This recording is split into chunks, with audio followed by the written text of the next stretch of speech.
when I saw the group going down what I thought is a wrong pathway, there is an inner voice inside of me that says, Rod, you're the leader of this group. You have got to do something. That voice is in executive's head. And I was in a real dilemma. And I thought to myself, if I interject and if I point this out and if I try and stop this, it'll be all over the country within a matter of hours that Rod Collins believes in collaboration as long as you agree with him. And I can't afford to do that. And I'm glad that I had the wisdom to keep my mouth shut, because invariably this is what happened. It was a wrong pathway. And they got to figure that out for themselves. But they needed to be on that path to get to the right path where they needed to go to. I'm Art Blanchford, and this is Life in Transition. Welcome back to the Life in Transition podcast. I'm very excited today to have with us Rod Collins. Rod is an author, songwriter, and former business executive who succeeded using power with others, not power over others. Rod, most welcome to the Life in Transition podcast. It's a pleasure to be here. Well, jumping right in, Rod, and I'm very curious too about the power with versus power over, and I'm sure we will get to that. But in your life, Rod, what would you consider to be one of the most meaningful transitions that you've been through? I guess it would be where I discovered power with, where I discovered the importance of collective intelligence, and when I learned that there's an alternative management model that most of us have never been exposed to. And I learned all of this by necessity. I spent 33 years with the Blue Cross Blue Shield Association's Federal Employee Program. And it is literally the largest privately underwritten health insurance account in the world. And it covers a vast majority of the federal employees. And it's an individual choice market. A lot of people who are working for companies, the companies choose your carriers. Whereas in the federal government, the people get to choose their carriers, and they can have anywhere from 20 to 30 practical choices. So it's quite a competitive market. In the middle of that career, I had served as the general auditor. And that's, I see in retrospect, that was a pretty nice job, because you write findings and reports about everybody else. Well, one day, it was in the mid-1990s, my boss came in and let me know, we're changing your role, and we need you to lead the operations, and we need to turn it around. We have been doing okay. It was average performance, but they wanted us to have more sterling performance. And, part of it was, well, you make these recommendations and a lot of people ignore them. Now let's put you in a position where you can put these things in place. So I thought to myself, wow. That's a very different position than being critical of something that's existing to being responsible for building and leading. I thought I was going to retire as the general auditor of the program. It's a good position. I did not expect that transition would happen, but all of a sudden I was faced with it. And very quickly I thought, if we're going to turn this around, we got to lead this differently, because we lead it like it's a hierarchy. Now, the particular program was actually a business alliance of 39 separate companies. And at the time, I was in Washington, D.C., which is where the central office was. And I realized a lot of our interactions with these different organizations was around the notion of, you're not the boss of me. And So just so I'm clear, Rod, the 39 different companies were 39 different Blue Cross Blue Shield associations. Yes, that's it. So it's under one banner, but it was independent businesses that are insuring federal employees all over the country. What they wanted to be was a seamless product, so the employees would not realize this. Okay, and so it's a bit of a challenge. Right, but from 39 different companies, actual legal entities. There's not much information on how to lead a network. And so we began to experiment, and we did some different things. So, for example, in terms of approaching key strategic issues or key business problems that needed to be solved, instead of drawing a meeting together of key senior executives from the different organizations and having a discussion among them, which oftentimes really was a debate without closure, which is what caused us in Washington to say, well, we'll move in this direction. And that led to the conversations of "you're not the boss of me." I thought, what if we were to come up with a way in which we can bring people together and they would come up with the solution? And we're going to have to do it. We're going to have to change the conversation. So that was the first thing that we were focused in on. And so, yeah. And hey, Rod, what brought you to that? Like, where did that thought come from? Intuition. So it's just intuition, just some download, some intuition, some guidance, whatever it was. It just popped in of like, I got to do something differently. And what if we could get people to work together instead of right? And we need to do something different, because we're not going to turn it around if it's just a new voice doing the same thing. And and I've got some comfortability with experimenting with different things. Okay, and that's a little bit scary, but. But the job was clear. We need to turn it around and get ourselves in a growth mode. And so I thought what we need to do is invent a different way of bringing people together and of coming to closure. And I said, in doing that, we're going to have to set up a session where people are going to really have no choice but to listen to each other. And we were very proactive in this principle, which we literally wrote on a flip chart as people were invited into a room. Seek first to understand, then to be understood, the Stephen Covey principle. Okay, and Absolutely, so we designed a 2-day session around that notion and what it looked like, so people listening to this can get a picture. Because we hear a lot about collective intelligence and, I wrote a book, Nobody's Smarter Than Everybody, and I think people, but how do you do it? And that's what we are confronted with, is how do you do it? And so we designed a 2-day session. Rather than just inviting senior leaders, we said, we're going to get a microcosm of our business in a single room. So we had senior executives and people we hired maybe 2 weeks out of college in the same session with the same voice. And Hey, Rod, how did you get them to be able to have the same voice? Because that's, if you have somebody that's 22, they're a couple weeks out of college, right? And then you have a senior executive, let's say 50, president of a multi-billion-dollar division. How did you set up the room and the ground rules, and how did you get them both to accept that? Okay, so let me describe the process, because the process is how it happened. So we would invite 50 people. And when you looked across them, we really have a microcosm, including people who are not directly affected by the problem. That was another insight, is don't just invite the experts or the people affected, invite everybody. And I'll explain why that was important as we go through. And I said, once we get them in the room, and I was very mindful of this, we're going to have them sit wherever they want, because I want them sitting with the people they know initially. And we opened with a presentation of the problem to get things set. And I remember I would tell the speakers, you've got 20 minutes and no more than 20 minutes to present what's important to you. And I remember they would say to me, well, do you want to review it in advance? And I said, no, this is your time. And they were stunned, like, nobody would ever let me speak without seeing it in advance. I said, no, I want you to tell us what's important to you. My main constraint is don't take more than 20 minutes. And after the 20 minutes... And were these people presenting, were they the ones that were the customers of the process, or just any stakeholders of the process that you were trying to the activity, either strategically or operationally. Okay. So they had a concern and a vested interest. It was important to them that we get a solution, okay? And so this is a way of opening the discussion. And then we would have a 10-minute period in which people could ask clarifying questions. So this is another part of the discipline. In the typical meeting, all right, we don't listen to each other.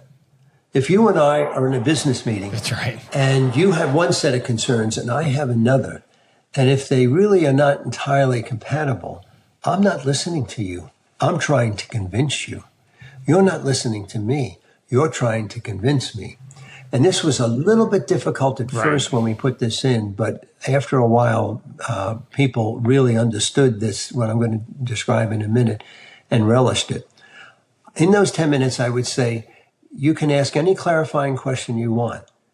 You can't, don't indicate whether you agree or disagree with the speaker. Don't indicate if you have a better idea, a different idea. There's other places for that. All you can do is ask this person clarifying questions to understand what their thinking is, regardless of your agreement, Right. regardless of your perspective. Okay. So again, habit 5, You seeking got it. first to understand, to really In the understand first what's being couple of presented. sessions, this was hard. Okay. And the facilitator Yes. has got to be right on top of this. I mean, even to the point that's not a clarifying Yeah. question, and move on to somebody else. Okay. Do not let the room be Right. taken over, because people are used to having that happen.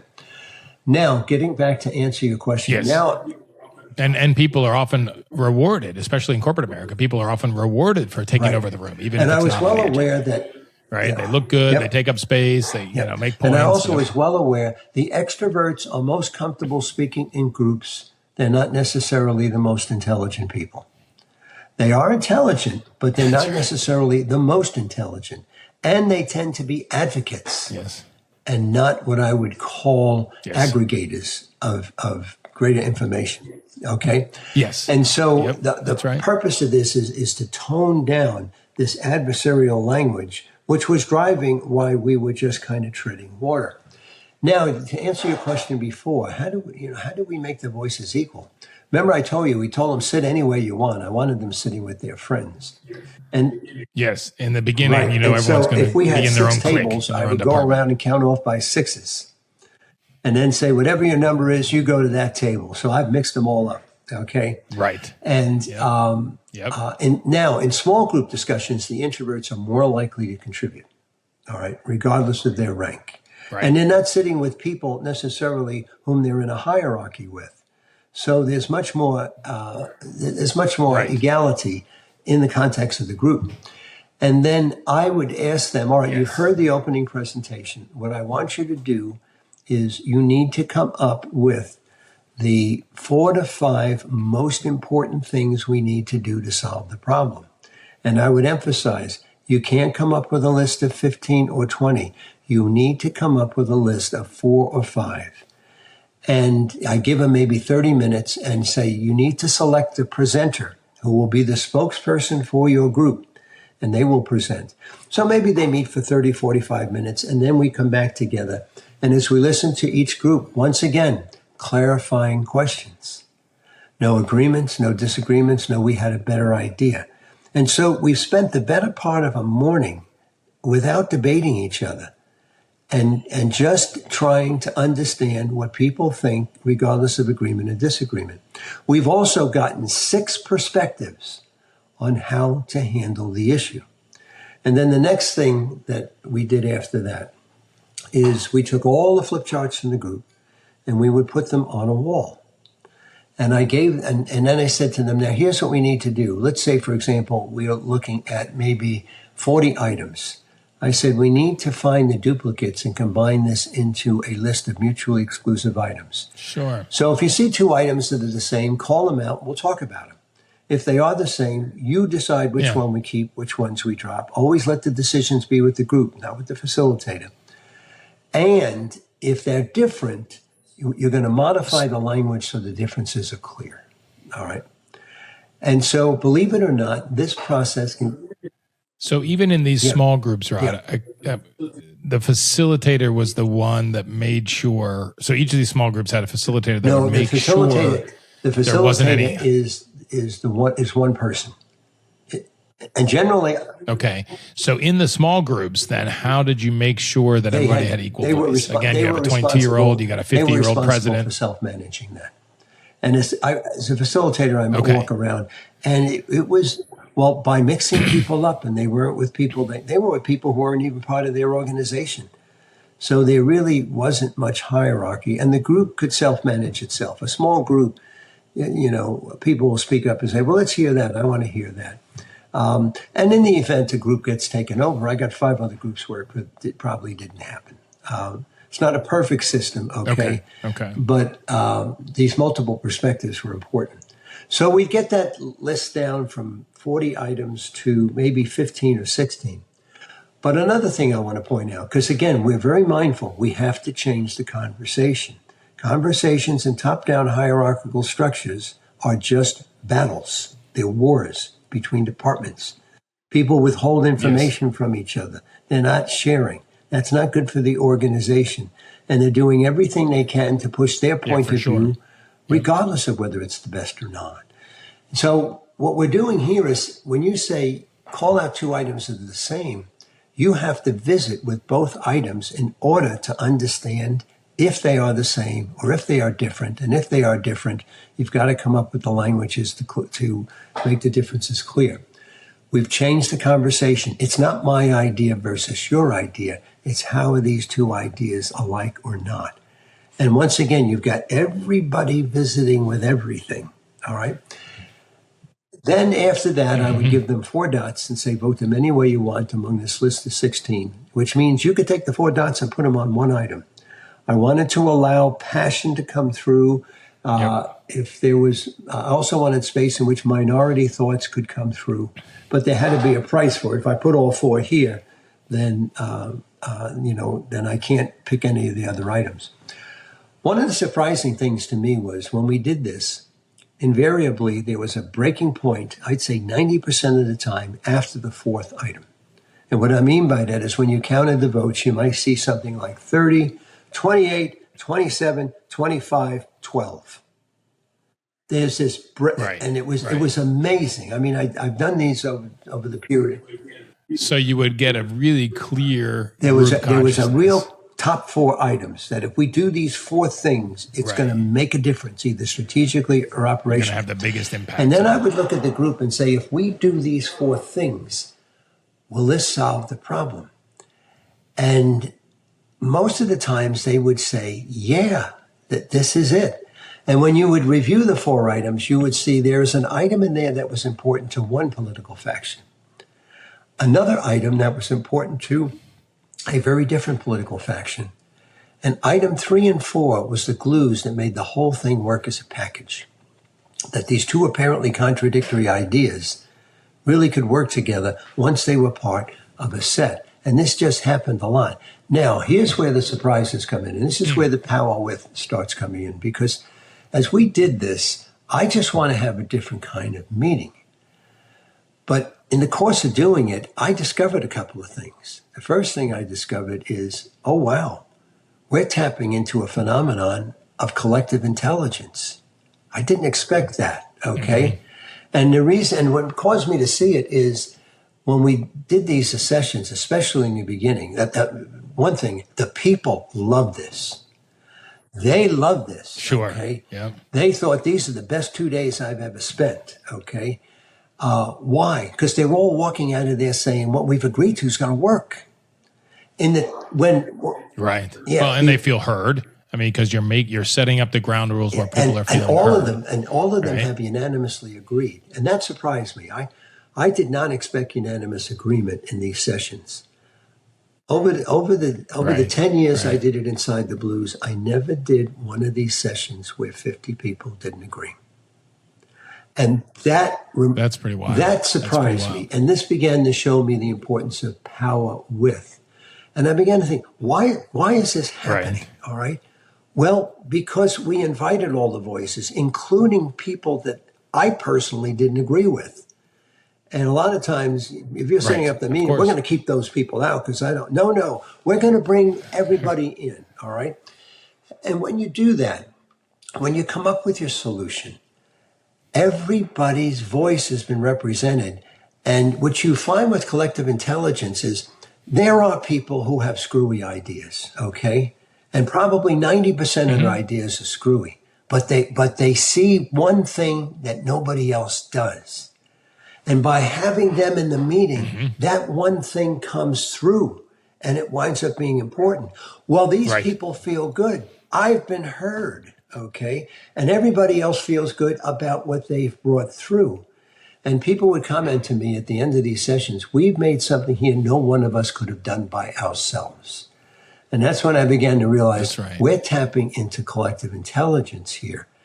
And this is Yeah. And I think it's important to emphasize this part about people yeah, feeling heard, even if their idea didn't end up on the short list of 4 yeah, actions that you're doing.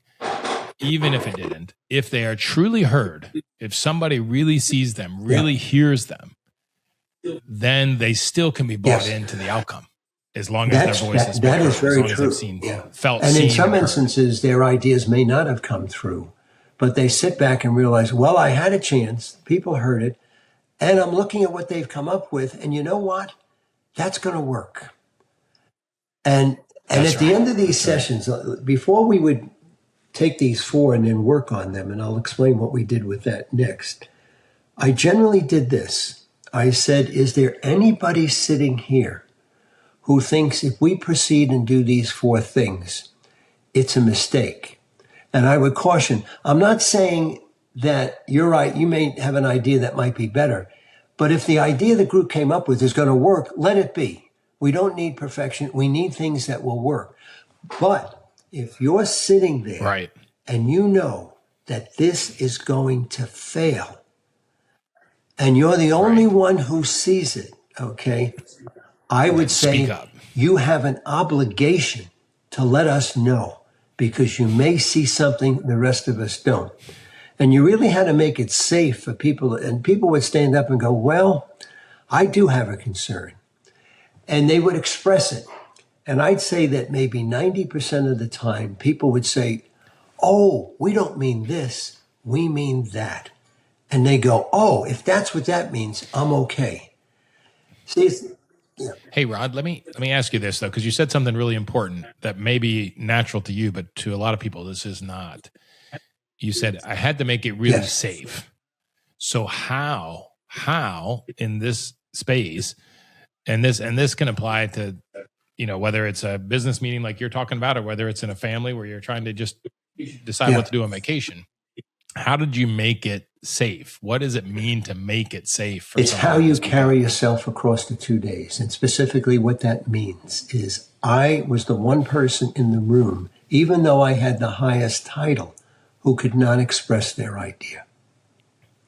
It meant that when I thought in the beginning, this was personally hard for me.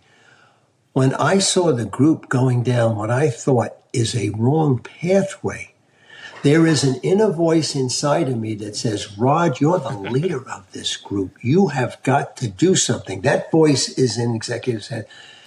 And I was in a real dilemma. And I thought to myself, if I interject and if I point this out and if I try and stop this, it'll be all over the country within a matter of hours that Rod Collins believes in collaboration as long as you agree with him.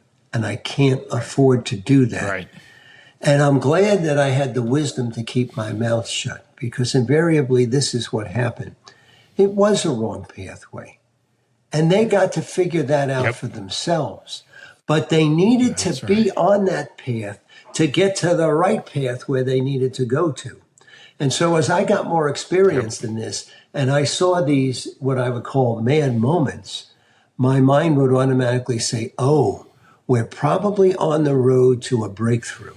I'll be curious to see what it is. And I have to tell you, I was never disappointed. All right. Now, Nice. I mentioned 90% of the times the people would say, oh, I'm okay. When they said it's not this, it's that, they'd be okay, and they got the clarity. But every once in a while, we would watch a single person turn an entire room. And they did see something. And we made modifications to the top 4. Now, I can't emphasize enough the power of, you talk about power with, the power that had on people when they saw it, because they're sitting there thinking, we were there. We had the solution. We could have rolled on. He invites this person in. We're sitting here going, oh, come on. We've been at this for, a couple of hours now, including the discussions about combining items. But he invited this voice in, and now we have an even better solution. That really told people, your voice matters. And it was funny, when we first set up these sessions, we had a bit of trouble getting 50 people to give up 2 days to come in to the sessions. Okay. Sure. Yeah. We weren't doing these a couple of months before I would begin to get calls from people. Why was I not invited to this session? I mean, I want to go to a place where my voice is really heard. I want to go to a place where I can really make impact. Discipline, okay. The other thing that was powerful about this is, and this scared me in the beginning, there were some leaps in thinking as to what we needed to do. And I'm thinking to myself, oh my God, did you have to be in the room in order to get this? And how will people react who've not been in the room? Because we really... When you take it back out in the organization. Come up with we've made some leaps in our thinking in terms of what we're going to do. And at first I thought, have I created a monster here in designing the system this way?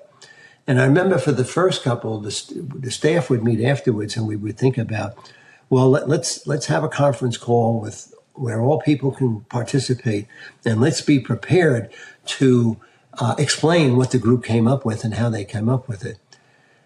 And those phone calls wound up being very short. And we were stunned because as people got on, they said, no, this is very well thought out. It all makes sense. And this is the power of power with compared with. And even though people were not in the conference, even though they were not in the room. Because remember, we got a microcosm of the room, of the business in the room. Anybody who would be impacted could comment. We invited people who weren't necessarily directly affected, and they were oftentimes the people who stood up and said, wait a minute, you can't do this that you're thinking about. And we would look and say, well, why not? How does this affect you? It's not on our mind. And then they would explain and we have to take this need into account. So we kept identifying all the complexities in the situation. And so by having all the stakeholders. And so by the time we get to the top four, that knowledge has helped to formulate that. And so what happens is I realize, why do people out in the field object to the top-down hierarchical thinking? And it's because they know something's important. They haven't had the wherewithal to bring it forward. And when they do, they're told to shut up and do what you're told, the decision's made. And that's why they get pissed off. Well, when you set the thing up so that we're going to have this microcosm, all the voices that might be affected will be heard, then when it's translated out to the group, they were like, wow, this is really good. Just as a quick aside, we use these procedures when we put in a new system. And a new system in the health insurance industry is very complicated. And as we were building it, we would have weekly conference calls where anybody initially in the systems areas could participate. And the staff understood we're going to defend nothing. When they say this is ugly, ask how ugly, okay? And I emphasize ugliness in March is fine. Ugliness in December before we're going January 1, that's not acceptable. So don't defend things in March, okay? Right. And if you don't defend things in March, you won't have to defend them in November. We were stunned because if anybody's worked on a system, and especially in a healthcare environment, the business people tell you, we're going to be with you all through this. And that lasts about a week, and then they go off doing the things they do. And then maybe 3 months, 4 months down the road, the system people got going, wait a minute, you can't do this. I'm sorry, the business people go, you can't do this. And the systems people are beside themselves. Well, when we had these conference calls, we had business people showing up. And as I inquired why, they said, because these are good meetings. Because you guys don't, you're not sitting there defending what you're doing. You're really trying to get out thinking and put it in place. And so this is another discipline that we did to change the conversation, is these open conversations once a week as you build the system. And there was no parameters on who could attend and who could not attend. If you want to be there, you're welcome, period. That's it. And these are the things one of the things collective intelligence does. And I learned a lot by designing what I initially set up as a no debate meeting. I realized what it was a collective intelligence workshop, which is what I called it. Collective intelligence is the foundation for power with. All right. And we'll get back to power with and power over. Yeah. And I want to come back to that though too, Rod, and see how have you translated this power with from the business world into like your personal world, into a family or into another type of organization. Have you seen the benefits of that too, and have you translated that, or how would that apply into somebody's personal life? I think it affects my interaction style. I want to know what people think. I'll ask them their opinions. Sometimes I even get a little bit of frustration. What do you think? And I realize, well, I have to say it in a family, okay? I may not say it in a business situation. I would never do it in these collective intelligence workshops. I actually took the attitude, what I think doesn't matter. My role is to aggregate your collective intelligence, because I truly came to understand nobody's smarter than everybody. All of them were smarter than I could ever be. That's right. Yeah. And always were.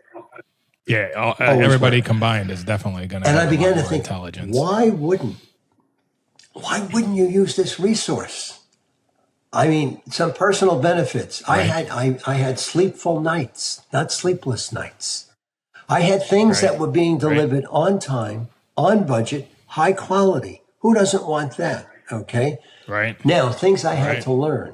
Every phase has every project, no matter what discipline, has two phases: order and chaos.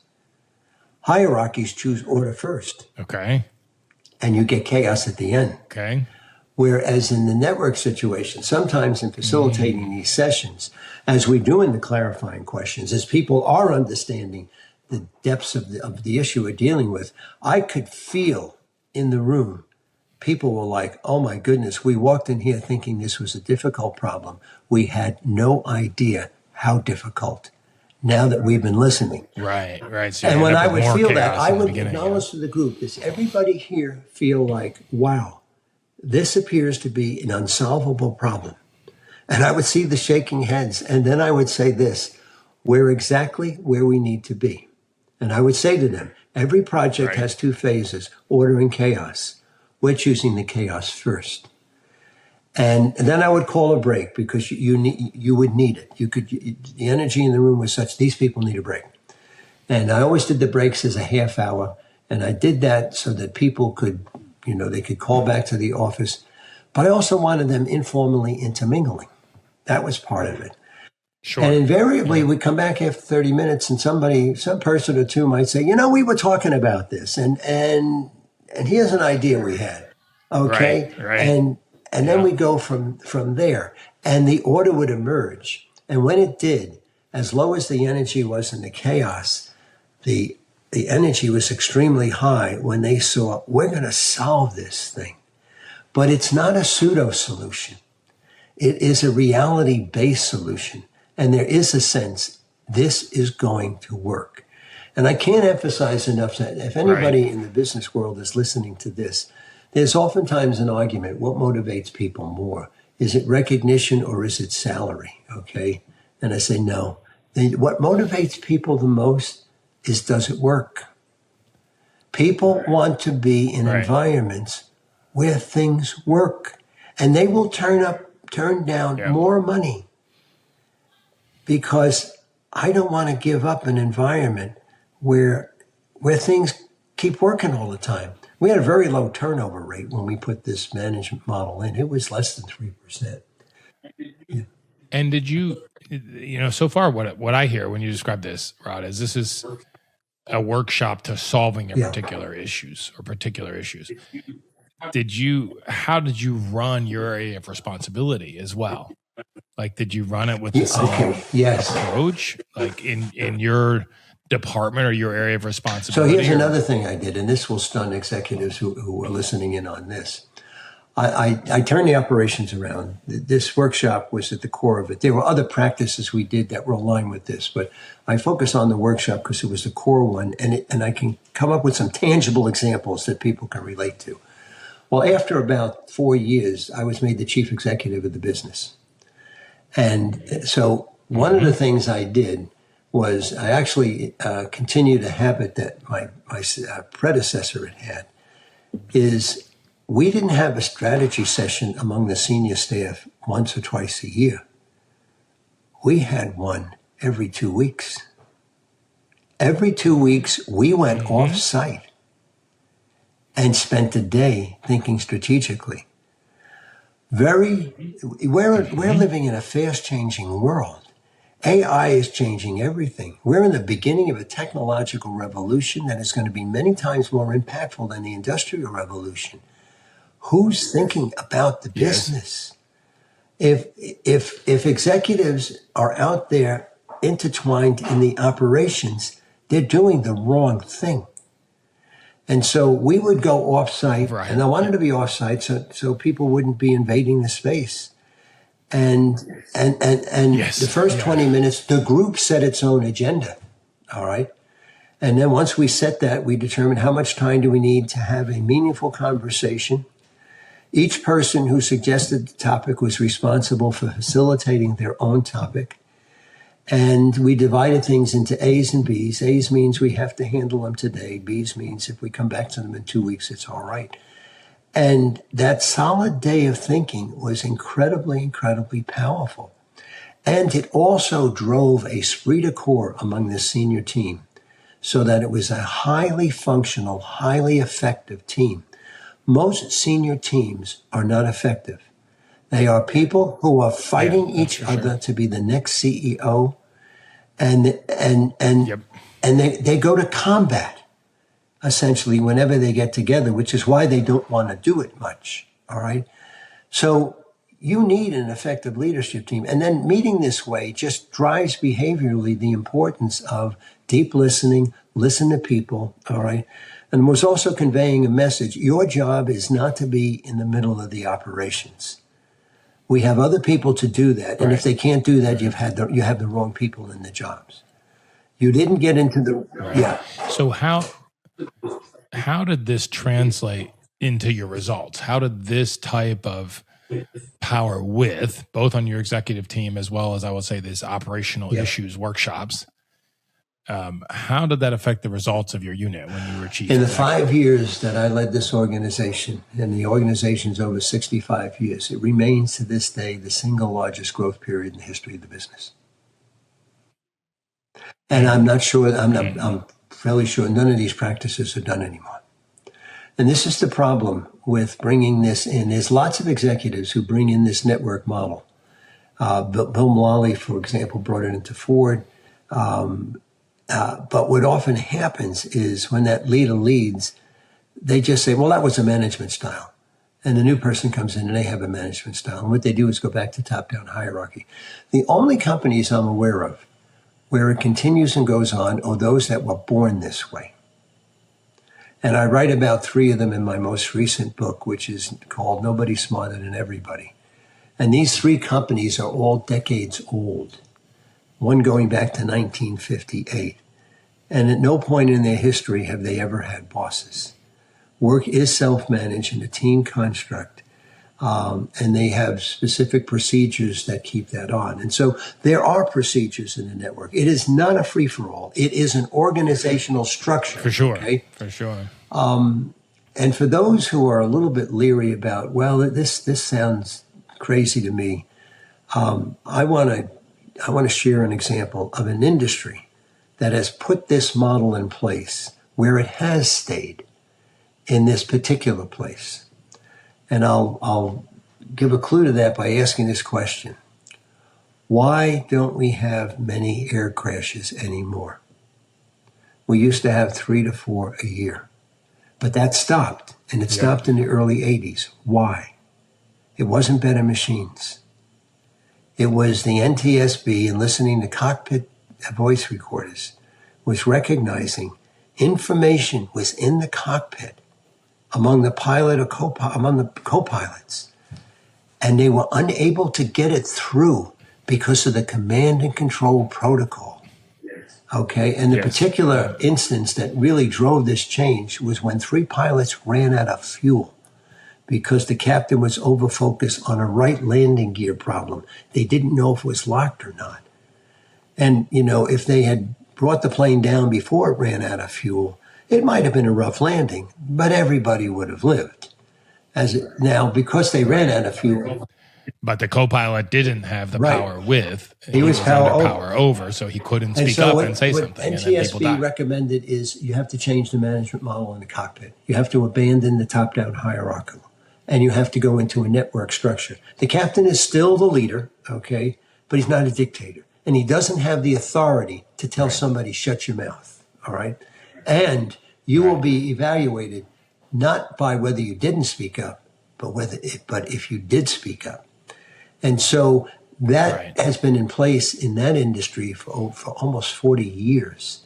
And so now those pilots are trained. When you get into situations, and they really have, I mean, you talk about problems, they have time-sensitive issues in which they have got to solve that problem quickly. And they do things now even. This would have never been done before this went in place.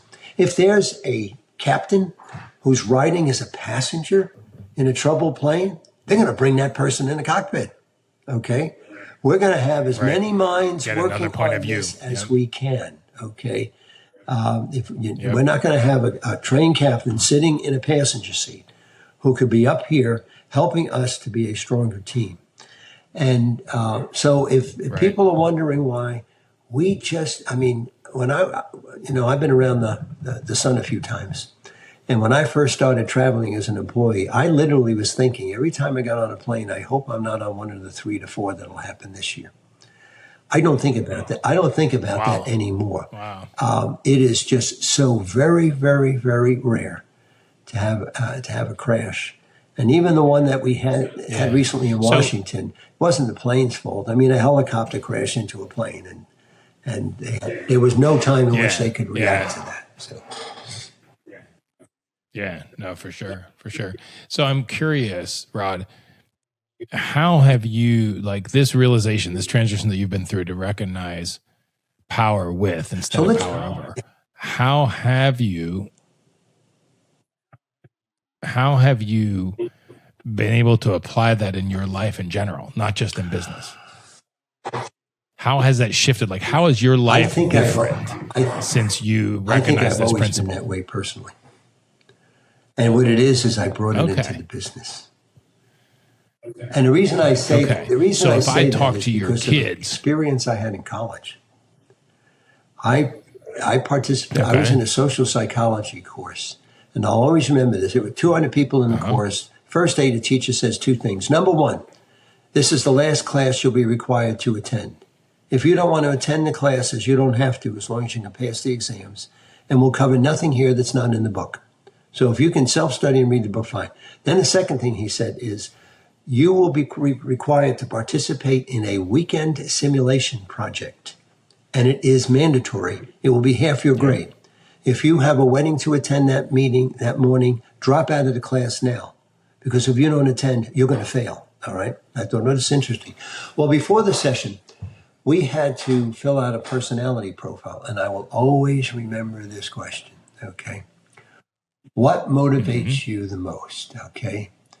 And the choices were, is it recognition, okay? Is it achievement, okay? Or is it power? And I thought to myself, I know the acceptable answers are recognition and achievement. But I'm motivated by power. And so I checked it off. I was assigned a powerful role in the weekend. All right, I was the chief justice of the society. The class was divided into 2 groups of 100 each, and so it turned out the president and I had similar philosophies, which was power with.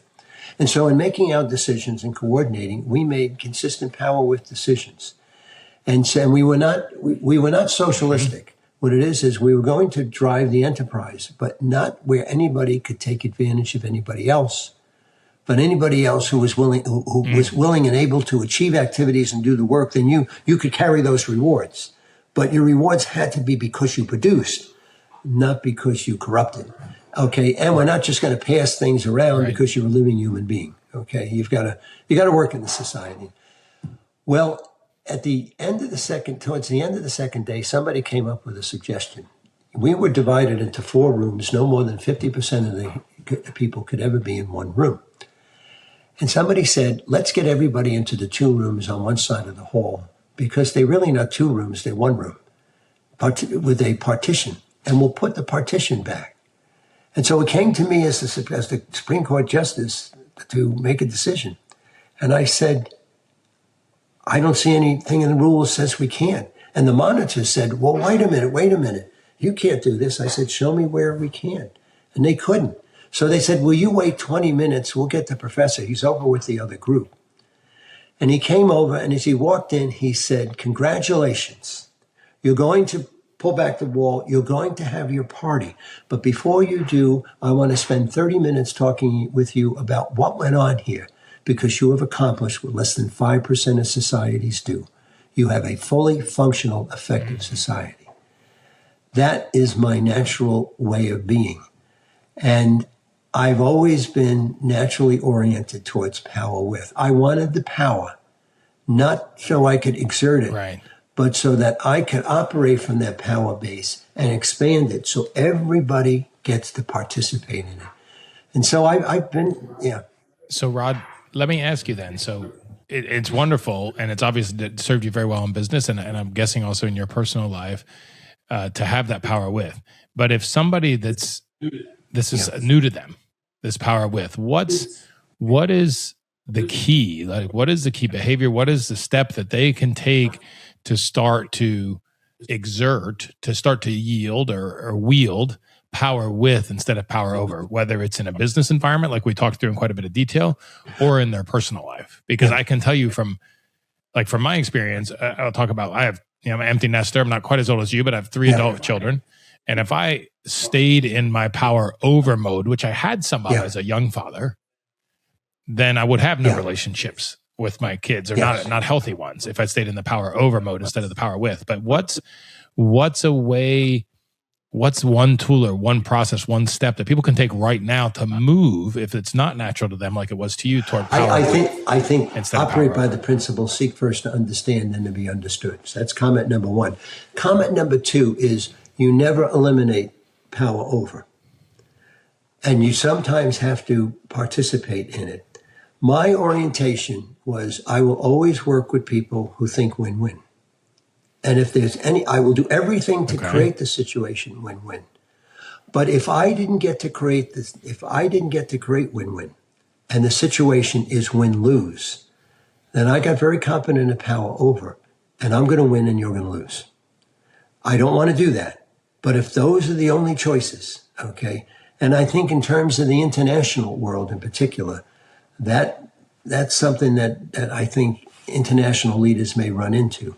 I think you can do win-win when, first of all, you've got people who are oriented that way. And believe it or not, most of us are. Most people are. I mean, there was one person inside the Blues who was a win-lose person. And fortunately, I was not in any authority relationship with her. And every time I encountered her, when she would try and exercise the power over, my response would be, well, we can invite a person or 2 who's on your staff into our session and sees what happens. Then she wanted to exert, well, I'm going to tell you what you should be coming up with. And I say, well, no, that's not going to happen. But if you want people to participate, and she'd never send them because she wasn't interested in creating that. She was interested in having her way. Now, if she shifted to win-win, I would do that. I think when you're raising children, you've got to balance power over and power with. But I would ask parents, don't always be engaged just in power over, okay? And you got to teach your children how to work in a power win concept. And I think you also have to teach them, while you may lead with power with, while you may lead with win-win, there will be situations in which you'll be in win-lose. And if that happens, you don't have to be the loser. And so develop those skills, but use them only when necessary. And do everything you can. And what does it look like in your personal life? What does it look like to be in power with mode? I think you can ask kids what they think. All right. What's your opinion? All right. Mm-hmm. What would you do? Yep. I think it's important to listen to their feelings. What are you feeling? Okay, Absolutely. what's going on? I think if you are seeking to understand them, whether or not you agree with them, know whether you do or not. And I think oftentimes you'll expand the space of agreement. But where you disagree, you may have to step in and say, this can't happen. I do have a responsibility as your parent. But after understanding what they feel, after understanding, they want to be heard, just like anybody else, and they're very sensitive Exactly. to wanting to be heard. Exactly. Okay, and you might even, and and especially you by may the say, parents. "Look, I know this is what you want to do, okay, but I can't agree with that, and here's why." All right, and they are minors, and so I don't mean to give the impression that power over. This isn't an either or thing. We should lead with power with to the fullest extent we can. In the adult world, we certainly should lead with the fullest extent we can, but we don't always get to choose the game. All right. Yeah, no, that's true. That's true. And I when I was leading big teams in business, I would always say my goal is that we make a decision power with, that we make a consensus decision, that we all arrive at the same place. What is my responsibility is two things: that everybody is heard, even if I need to bring out the voice of the introvert. Right? It's my responsibility as a leader to make sure everybody is heard, and that we actually make a decision.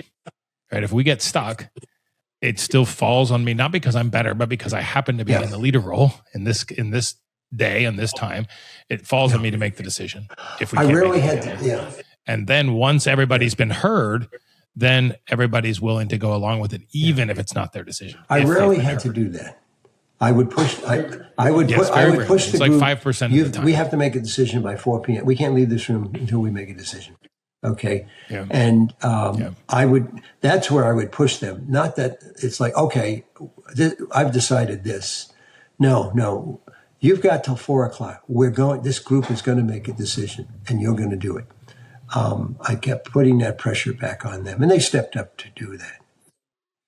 So I want to see if this applies to a specific situation, Rod, which is a lot of my listeners for this podcast. They're in a major midlife transition. All right. They've been really successful the front half of their career. They've checked all the boxes that they think they should check in order to be happy, but they still feel like something's missing. And they're trying to, ask themselves like, what's next? How do I find meaning and purpose now if I've already accomplished the things that I thought I should accomplish that give me that feeling that I don't? Is there a way, or how would you apply this power with to solving that issue? The biggest thing that we're all dealing with, whether we're in business or not, is AI. AI is on everybody's mind. Mm-hmm. And whether we build AI as a power over system or a power with system is going to make all the difference in the world. And it's far more important in the context of AI than it is in business organizations. And the reason that I say that is if power over becomes the dominant mode for power in AI, we're talking tyranny at a level we've never seen before. And I believe it is the vision of the Chinese Communist Party. They want social credit scores. The goal of AI is going to be social-wide compliance at a level we could only dream of in the past. And if that happens, that's an AI we need to be scared to death with. And if it's built that way, then AI.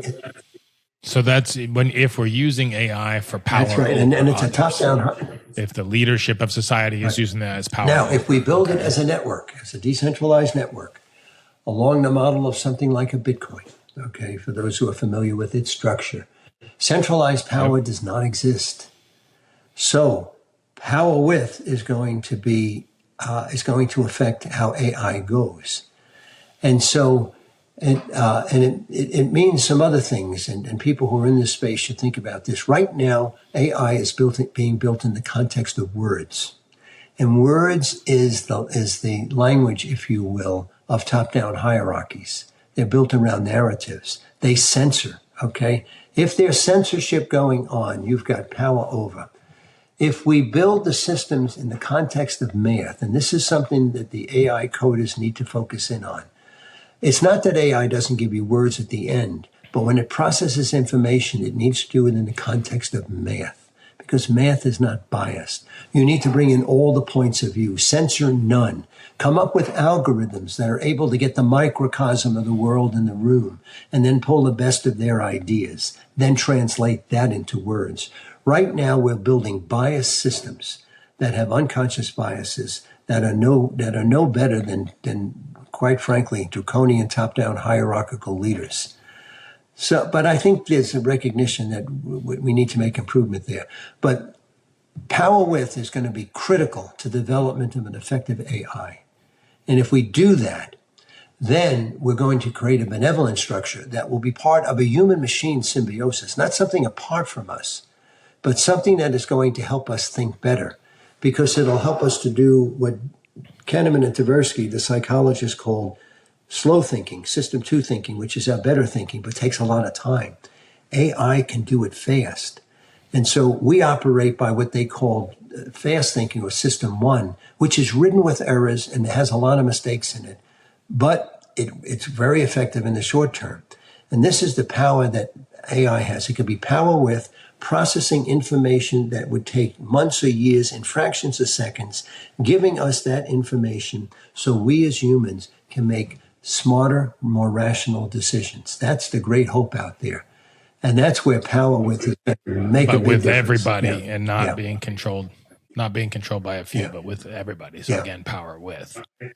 So I think I love what you've said about, it's interesting. Keep coming back to Stephen Covey, I have him on a picture right here from years ago with us together. Did a lot of work with him Yeah. during my career. And, the key to this power with is seeking Yep. first to understand and then being understood. But I want to add, and Covey makes this distinction as well. He said, when you seek first to understand, you have to seek with a heart that actually can Yes. be influenced, to be open to being influenced by the other toward their Yes. perspective Yep. and away from your own.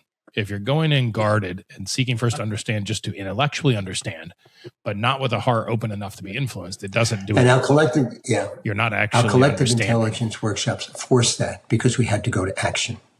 Something had to be done. Right. And that forced Right. that aspect that you're talking to, because the one place that the facilitator was pushing the group is you will have a decision by 4:00 on day 2. That's not an option. Okay. Right. And so you're managing the group process, but we are going to get here. That's an important part of leaders. Leaders need to be leading in terms of space and time. We're going to do this. We're going to do this space, and we're going to do it in this time. And it's not an option. Okay. Right. Which is why we're going to embrace chaos up front. Because if we're going to get things done on time, find out what you don't know early in the game, not late in the game. And collective intelligence is very good at doing that. And chaos is cheap when it's when it sketches on a Post-it note. It's expensive when it's cut in a hard tool, right, or into a building already, right? And then it's expensive, or the ERP system's being rolled out, right? Yes. Then it's expensive. But when it's just scratches on a Post-it note, it's pretty inexpensive to have chaos, and you work through it. But I think that the key is then to really listen for understanding, not for response, not for rebuttal, right? But for listening for understanding and with a willingness to be influenced. And that serves equally well in business relationships as well as in personal relationships. Very good, Rod. Final question. Very interesting discussion. I really appreciate it. Where can people connect with you if they want to follow up on this conversation more? What's the best way for people to connect with you, Rod? I have a website, which is rodcollins.net. And on there they can tap into my books. I've written 3 books in this space, and I'm working on a 4th book in the AI space right now. And I'll have links to my articles. I do a monthly column on Substack. And since I'm in a semi-retirement stage, I also have on my website now links to songs I've written on YouTube. So what I do these days, I'm a writer. I write books, articles, and music. So, if anybody wants to learn more about what we talked about, they could get my book, Nobody is Smarter Than Everybody. Why Self-Managed Teams Make Better Decisions and Deliver Extraordinary Performance. Excellent, Rod. Well, thank you very much for this very enlightening conversation, and also really appreciate the passion that you have for what we talked about today. It's really made for a very vigorous and interesting conversation, Rod. Thank you. Thank you, Art. I've enjoyed my time with you. Thank you very much. I can't wait to hear what action you are taking. Connect with me on LinkedIn or our website, lifeintransition.online, and let me know. Let a friend know too. It could be a huge encouragement to them and keep you on the track. Thank you so much for joining me today. Make sure you subscribe wherever you listen to podcasts, and it would mean a lot to me if you left a review and shared this episode with a friend. If you want to learn more about me and what I do when I'm not podcasting, please visit me at artblanchford.com. Thank you for listening. Together, let's make the most of life in transition.